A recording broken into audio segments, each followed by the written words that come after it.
best?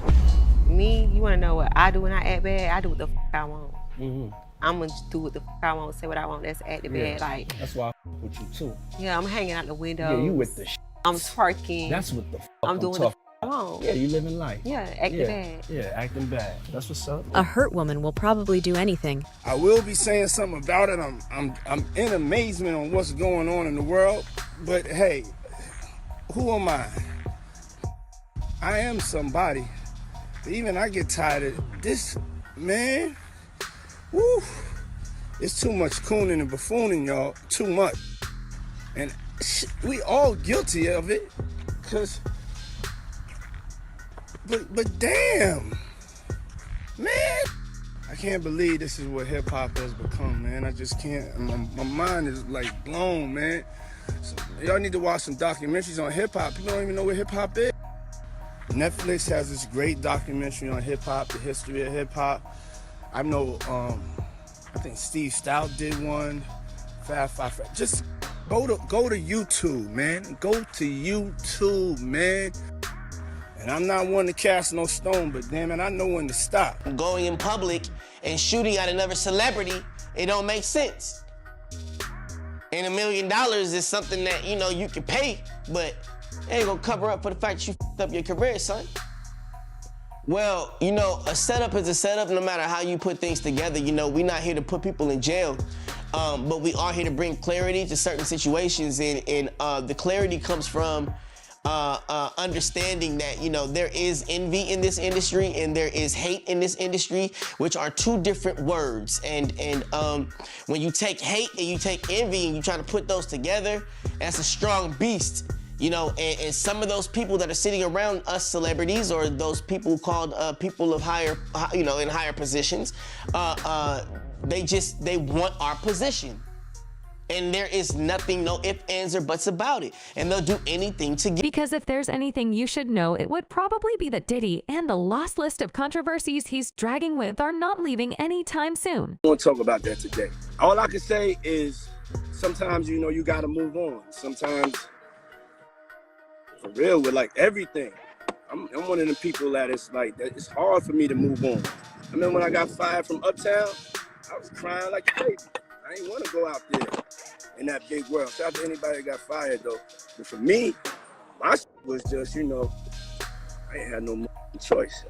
So he wasn't with me no more. Here's what we mean. Young Miami recently revealed that she and Diddy are no longer dating. That's right, according to Miami, that's not my man. We had our own situation. I'm not going to put a title on it. We working with each other hard. We were together every day at one point. He supported me. I supported him. I'll let the internet call it whatever they want to call it. Here's the interesting part of P. Diddy. Mr. Sean Combs was given the unpleasant moniker a few months back after Miami revealed on her Kesha Please talk show that she enjoys it when her lover's on me in the shower. And of course it was that the phrase P. Diddy began trending on Twitter as a consequence of memes and messages about the incident, which led fans to naturally believe that her ex-boyfriend was helping her out in that area. But Miami is talking about more than just that. She also discloses everything strange that she saw and that Usher was the victim of.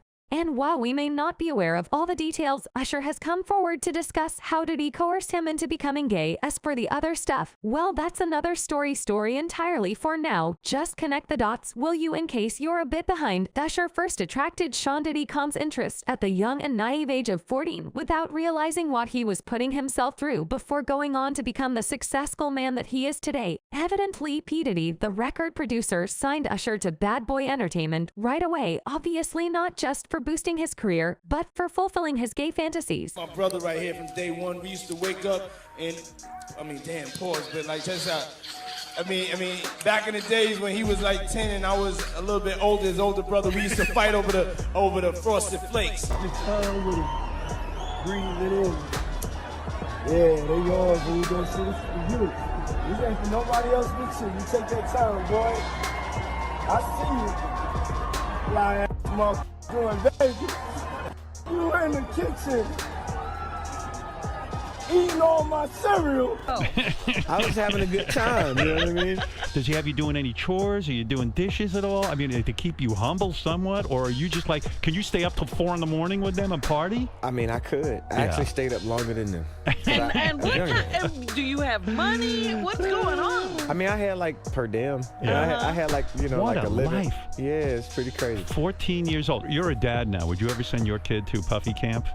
Hell no. From then on, rumors circulated that Combs, as part of his training mentoring program, housed Usher and served as a mentor to assist him break into the entertainment industry. Know what the word culture meant at the time, and it was hard. There were a lot of things I seen, and a lot of positions that I think I was put in where I had to make very, very tough decisions in my life about who I would be. I was 13 years old, and being 13, having that type of exposure, you know, yeah, it was cool to go to Howard Homecoming with Puff.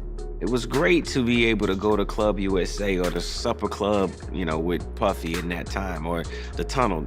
These are places that a 13-year-old probably should not be.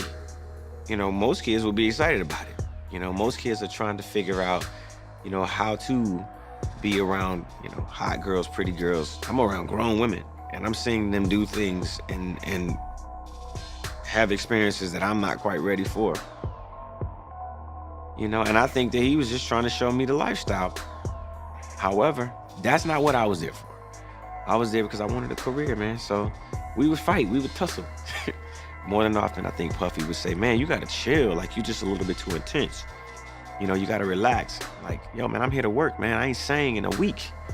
I mean, I'm 13 years old, like banging on this man as though, you know, I am the manager. I am the spokesperson for Usher. And I'm telling him, look, you're gonna put me in the studio, man. You got Biggie Smalls in there, you got Craig Mack in there. You're gonna make me a priority too.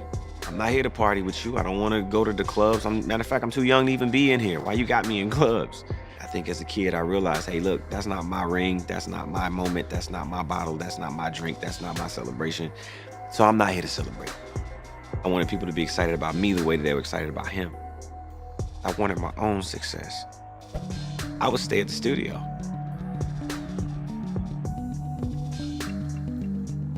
All of what I could absorb from being an artist, being around other performers like Mary J. Blige, Jodeci, I'll Be Sure at the time, Missy Elliott, Timbaland, all of these people, I would just absorb every bit of what I could get my hands on.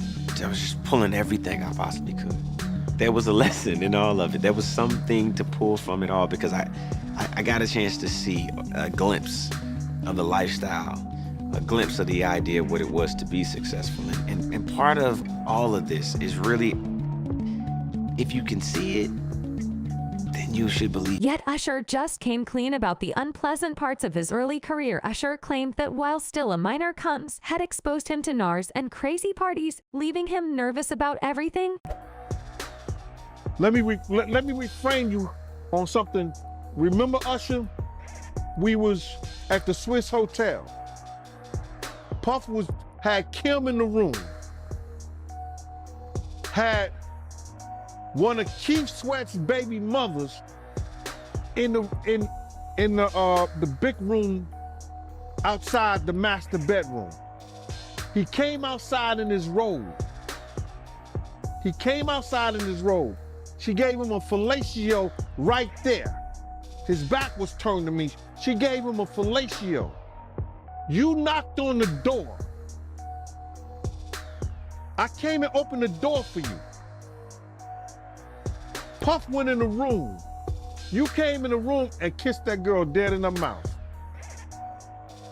Now I'm telling that because you taking up for somebody that you know, and a lot of more people know, didn't do you right when you was at Diddy camp.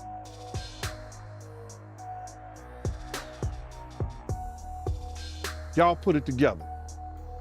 And what you mean by Diddy camp? Remember? He was on one of the talk shows, the white guy with the curly hair. What's his name? The white guy with the curly hair. And he said, yo, would you send your son to Diddy camp? And Usher said, no. Ask him why he won't send him to Diddy camp. But yet and still you praise him. Damn, man, and you said that, I know you can't go into detail, but you said that it was a situation where Diddy sent him to the hospital?